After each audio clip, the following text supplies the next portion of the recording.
Nama saya Fatimatul Umi dengan NIM 2450210037.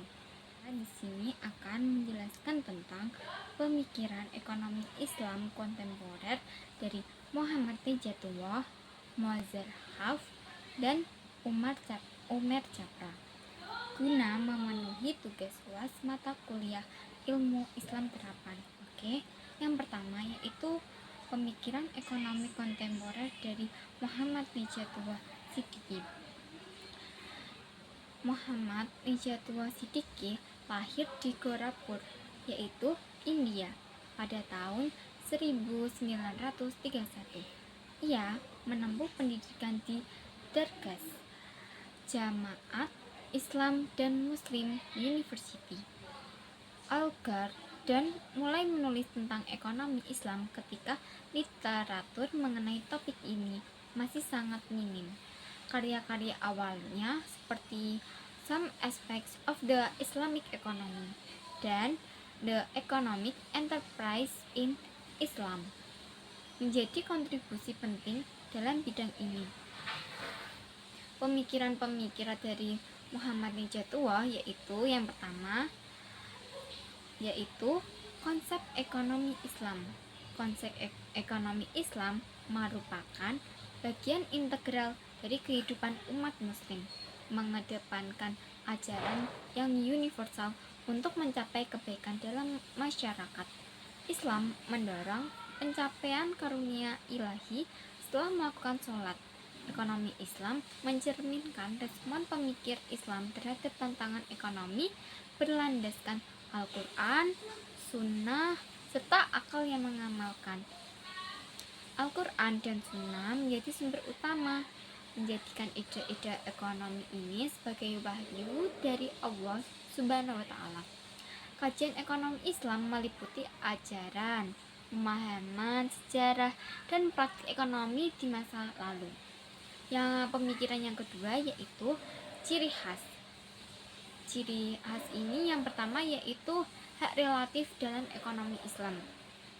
Hak utama manusia adalah untuk menyembah Allah Subhanahu wa Ta'ala yang tidak boleh dihalangi. Individu dapat mencapai kesuksesan dengan memenuhi kebutuhan material secara jujur, sehingga mereka memiliki kebebasan untuk memiliki dan mengelola harta. Namun, hak ini berlandaskan pada kewajiban sebagai amanah dan khalifah Allah di bumi. Kepemilikan pribadi dianggap sah selama individu menjalankan kewajiban dan menyalahgunakan hak tersebut. Ciri khas yang kedua yaitu peranan negara dalam ekonomi Siddiqi. Mendukung peran aktif negara dalam sistem ekonomi meskipun ia mengakui pentingnya fungsi pasar. Jika pasar gagal mencapai keadilan, negara harus terlibat untuk memastikan penyediaan kebutuhan dasar dan barang republik. Kewajiban amar ma'ruf nahi mungkar juga berlaku dalam konteks ekonomi, di mana lembaga hizbah berfungsi untuk menegakkan hukum bisnis dan mengawasi pasar agar terhindar dari pemalsuan. Sebuah praktik yang sudah ada sejak zaman Nabi Muhammad SAW. Ciri khas yang ketiga yaitu implementasi zakat dan penghapusan riba. Siddiqi menekankan bahwa sistem ekonomi dalam Islam harus mencakup implementasi zakat dan menghapuskan riba yang dilarang dalam Al-Quran dan Sunnah.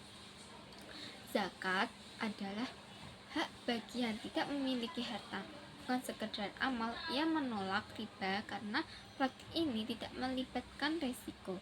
Sebagai alternatif riba, Siddiqi mengusulkan sistem mudharabah dan mengkritik bank-bank Islam yang tidak berfungsi sebagai agen ekonomi aktif, melainkan hanya sebagai perantara. Yang keempat yaitu jaminan kebutuhan dasar bagi manusia. Muhammad Siddiqui menekankan pentingnya jaminan kemenuhan kebutuhan dasar setiap individu dalam ekonomi Islam. Bahkan bagi mereka yang menganggur, ia menganjurkan distribusi aset yang adil untuk menjamin kebutuhan kehidupan minimum jangka panjang. Sebuah pendekatan yang mirip dengan strategi sejarah dalam Islam kapitalis. Selanjutnya, pemikiran Najatullah Siddiqui yang ketiga, yaitu sejarah pemikiran Islam. Sejarah pemikiran Islam ini, ekonomi Islam mengintegrasikan ilmu dan nilai untuk menciptakan keharmonisan masyarakat, tetapi terhambat oleh dominasi pemikiran ekonomi konvensional.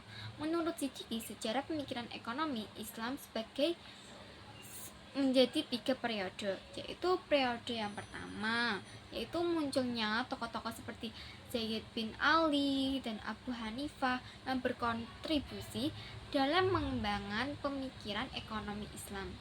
Yang kedua, yaitu periode kedua, yaitu banyaknya intelektual besar seperti Al-Ghazali dan Ibnu Khaldun yang turut memperkaya pemikiran ini. Yang ketiga, yaitu cendekiawan seperti Syah Waliullah mazhab baru, termasuk tokoh kontemporer yang berusaha merekonstruksi ekonomi Islam. Meskipun kontribusi kaum muslimin sering diabaikan oleh ilmuwan barat, pemikiran ekonomi Islam telah berhasil mengidentifikasi konsep dan teori yang tetap relevan hingga kini. Pemikiran yang keempat, yaitu konsumsi. Dalam Islam, konsumsi tidak berfokus pada standar kepuasan seperti dalam ekonomi konvensional, seperti utilitas dan kepuasan marginal. Sebaliknya, aspek normatif dari konsumsi lebih ditekankan. Konsumen harus merasa puas selama mengikuti norma-norma Islam. Siddiqui menekankan bahwa konsumen muslim seharusnya tidak meniru gaya konsumsi yang didorong oleh hawa nafsu. Ya, pemikiran kelima, yaitu produksi. Produksi adalah inti kegiatan ekonomi yang mendasari konsumsi, distribusi, dan perdagangan, serta merupakan hasil interaksi antara manusia dan alam-alam. Dalam Islam, produksi dianggap sebagai ibadah yang mencerminkan hidayah Allah, dengan tujuan lebih dari sekedar maksimasi laba.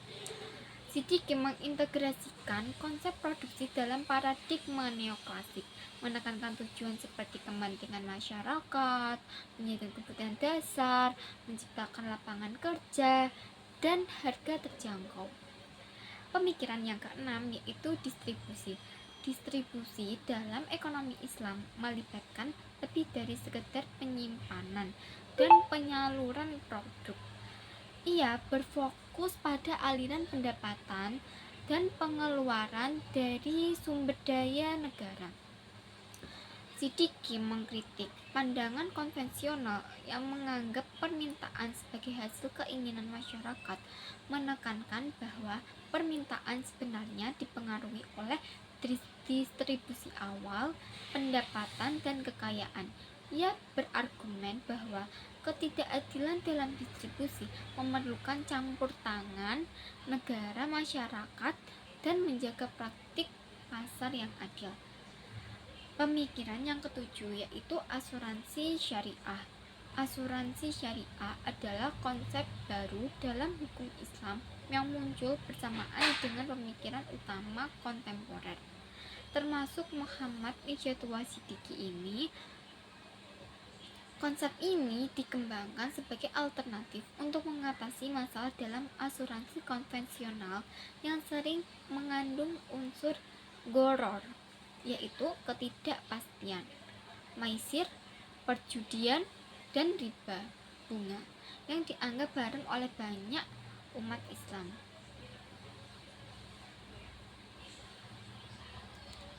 Oke, selanjutnya yaitu pemikiran ekonomi dari Mazhab. Mazhab lahir di Damaskus, Syria pada tahun 1940.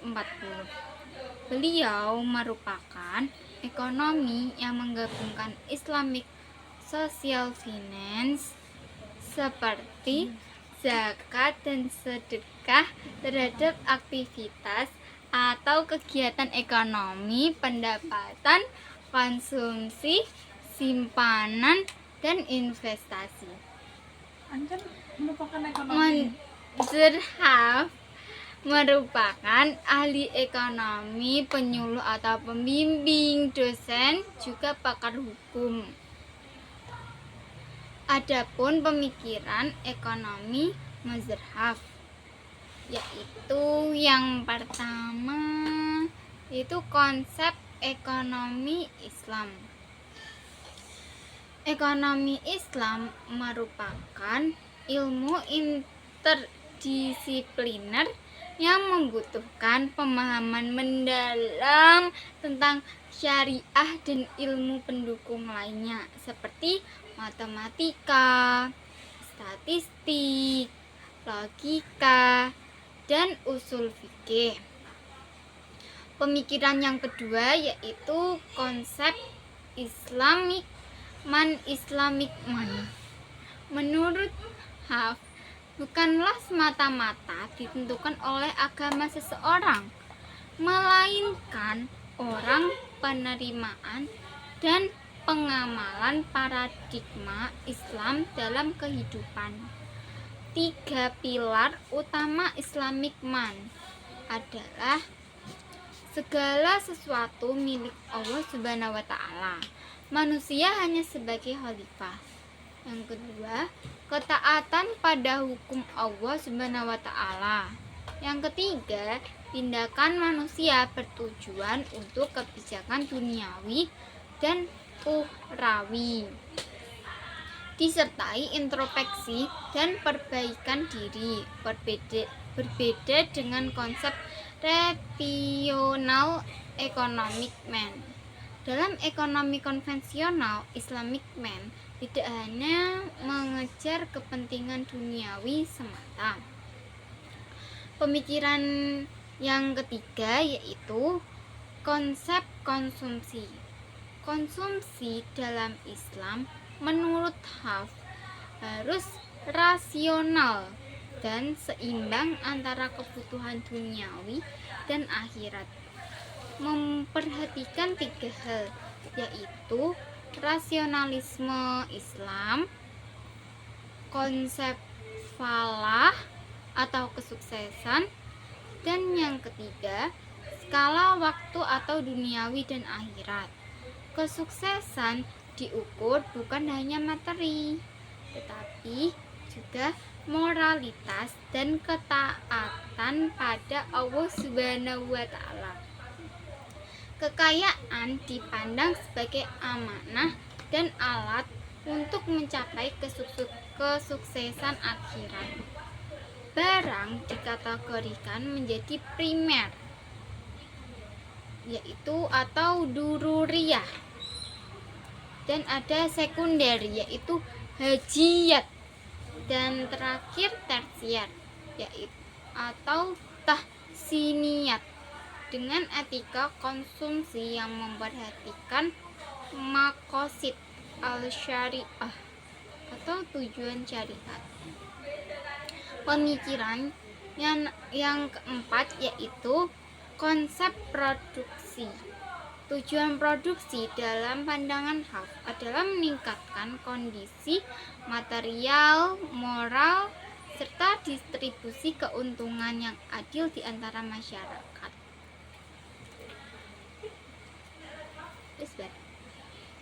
Oke, selanjutnya yaitu pemikiran ekonomi kontemporer oleh Umer Capra.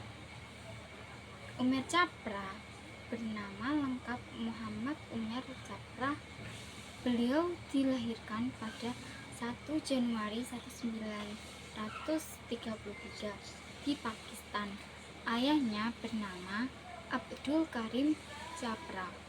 Ia lahir dengan penuh keberuntungan karena keluarganya adalah keluarga yang taat beragama, sehingga dalam dirinya tertanam dan tumbuh menjadi orang yang berkepribadian baik. Ada beberapa pemikiran dari Umair Capra. Yang pertama yaitu konsep falah dan hayatan thayyibah. Umair Capra menekankan bahwa penerapan konsep falah dan hayatan thayyibah dalam menghadapi masalah ekonomi umat Islam. Konsep ini menekankan moralitas, persaudaraan dan keadilan sosial ekonomi, serta pemanfaatan sumber daya untuk membantu masyarakat miskin dan mengurangi kesenjangan. Ia menganalisis kemiskinan di negara berkembang dengan pendekatan politik sekuler, tetapi menemukan hasil yang kurang memuaskan. Capra menawarkan 3 solusi untuk masalah ekonomi negara muslim. Yang pertama yaitu metode filter untuk pemanfaatan sumber daya yang lebih baik. Yang kedua yaitu skema insentif yang efektif. Yang ketiga, pembangunan sosial ekonomi untuk menciptakan kehidupan yang baik dan mendukung 2 solusi pertama. Pemikiran kedua yaitu kebijakan moneter. Kebijakan moneter telah dikenal sejak masa Nabi Muhammad SAW yang menggunakan dinar dan dirham sebagai alat tukar.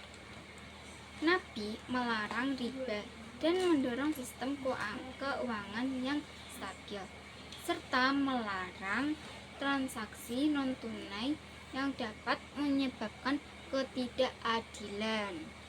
Capra mengemukakan 4 metodologi kebijakan moneter. Yang pertama yaitu target peredaran uang yang sejalan dengan kesejahteraan sosial.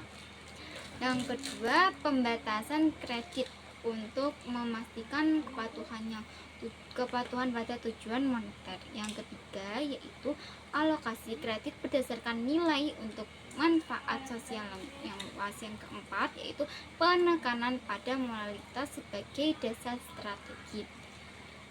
Selanjutnya yaitu sistem perbankan dan lembaga keuangan syariah.